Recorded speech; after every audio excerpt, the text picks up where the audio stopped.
The much-anticipated meeting was wrapped up between South Korean Foreign Minister Byung-se and U.S. Secretary of State Rex Tillerson. The new U.S. administration made clear that it will no longer wait for North Korea to give up its nuclear weapons program. Our Foreign Ministry correspondent Connie Kim has this report.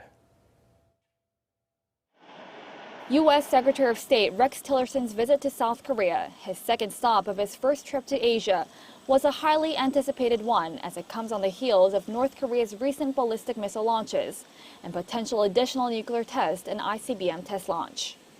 Arriving at South Korea's Osan Air Base early Friday morning, Tillerson visited the heavily fortified demilitarized zone, where he briefly met with Prime Minister and Acting President Hwang Kyo-ahn. 이번 방한을 통해서 우리 한미 동맹과 그리고 연합방위 태세에 관해서 양국 간의 이해와 협력의 의지를 다시 한번 다지는 계기가 되기를 바라고 또 모든 관심사들에 대해서 양국 간의 긴밀한 협의가 이루어지기를 기대합니다. Much attention was focused on the new approach to deal with North Korea, briefly mentioned by Secretary Tillerson in Japan on Thursday. Washington's message was clear. Let me be very clear. The policy of strategic patience has ended. We're exploring a new range of diplomatic, security, and economic measures. All options are on the table.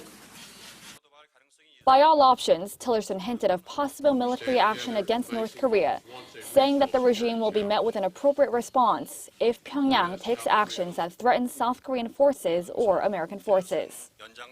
What's also interesting to note is that the Trump administration will pressure China, North Korea's closest ally, in exerting influence on Pyongyang to give up its nuclear weapons program. Regarding Beijing's ongoing THAAD retaliation against South Korea for its U.S. missile defense system, Tillerson is also set to push China to alter its position. So we will be discussing with China what we believe they should be doing to help mitigate this threat as well.